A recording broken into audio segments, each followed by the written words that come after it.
Hello friends, నేను రాజు గారు. కేసీఆర్ కూతురు కవిత ఆంధ్ర బిర్యానీపై చేసిన కామెంట్ ఇప్పుడు పొలిటికల్ సర్కిల్లో ఒక పెనుతుమారు. చాలామంది ఆంధ్రాకు సంబంధించినటువంటి నాయకులు కానీ అదేవిధంగా జర్నలిస్టులు కానీ పెద్ద ఎత్తున కౌంటర్ ఇస్తున్నారు. అసలు కవిత ఈ కామెంట్ ఎందుకు చేయాల్సి వచ్చింది? మొన్న ఆమె ప్రెస్ మీట్ పెట్టి ఆ ప్రెస్ మీట్లో రేవంత్ రెడ్డి పైన మాట్లాడుతూ ఆయనను టార్గెట్ చేసుకొని మాట్లాడే సమయంలో చంద్రబాబు నాయుడు గారు అలాగే రేవంత్ రెడ్డి గారు ఇద్దరు కలిశారు. ఆ సందర్భంగా రెండు ప్రభుత్వాల గురించి డిస్కషన్ వచ్చింది. ఆ తర్వాత చంద్రబాబు నాయుడు గారికి రేవంత్ రెడ్డి హైదరాబాదీ బిర్యానీ తినిపించి పంపించారు అనేది ఆమె చెప్పిన మాట. ఈ సందర్భంగా ఒక జర్నలిస్ట్ ఆమెకు క్వశ్చన్ ఇచ్చారు. మీ నాన్న కూడా అధికారంలో ఉన్నప్పుడు ఆంధ్ర వెళ్ళినప్పుడు రోజా గారి ఇంట్లో బిర్యానీ తిన్నారు కదా అని చెప్పారు. ఆ వెంటనే ఆమె దానికి కౌంటర్గా ఆంధ్ర బిర్యానీ ఎట్లుంటుందో మీకు తెలుసు కదా, పెద్ద ఆయన ఏం చెప్పాడు, మా నాన్న ఏం చెప్పాడు, పెంటలా ఉంటుందని చెప్పాడు అని ఈ మాట మాట్లాడడం జరిగింది.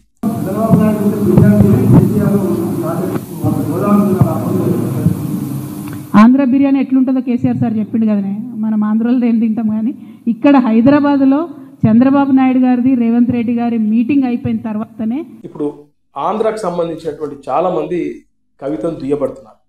కానీ కవిత ఈ కామెంట్ ఎందుకు చేసింది అంటే ఒక స్ట్రాటజీలో భాగం.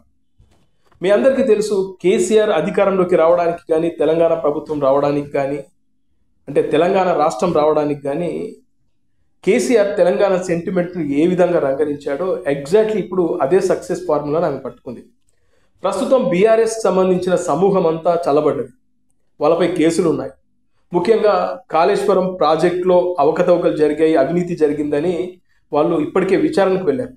అదేవిధంగా ఫోన్ ట్యాపింగ్ ఇష్యూ పెద్ద ఎత్తున ఇప్పుడు కేటీఆర్ అలాగే కేసీఆర్ మెడకు చుట్టుకుంది. ఈ సందర్భంలో చాలామంది బీఆర్ఎస్కు సంబంధించినటువంటి నాయకులు మాట్లాడడానికే వెనకడుగు వేస్తున్నారు.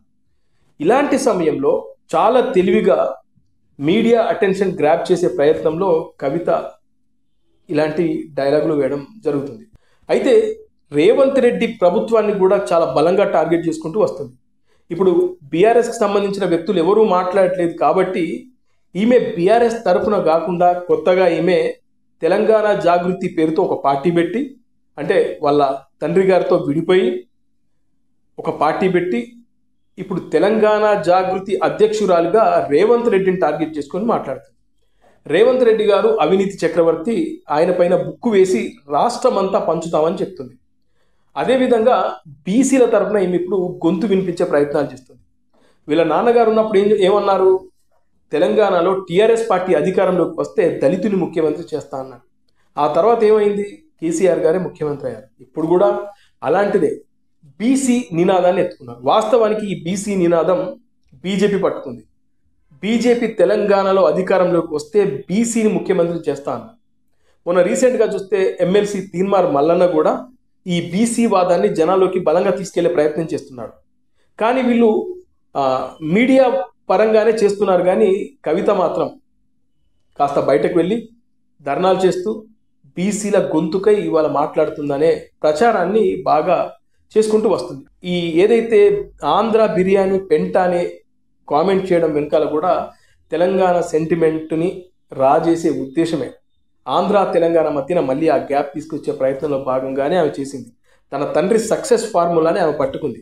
ఇవన్నీ మనం తెలియకుండా మనం ఆమె గురించి ఆమె కౌంటర్లు ఇచ్చుకుంటూ మనం మాట్లాడుతూ ఉంటే ఆమె కోరుకుంటుందే ఇది, మీడియాలో ఆమె పేరు రోజంతా నానా. అందుకే మీరు గమనిస్తే ఆ మధ్యన పవన్ కళ్యాణ్ గారి గురించి కూడా మాట్లాడడం జరిగింది.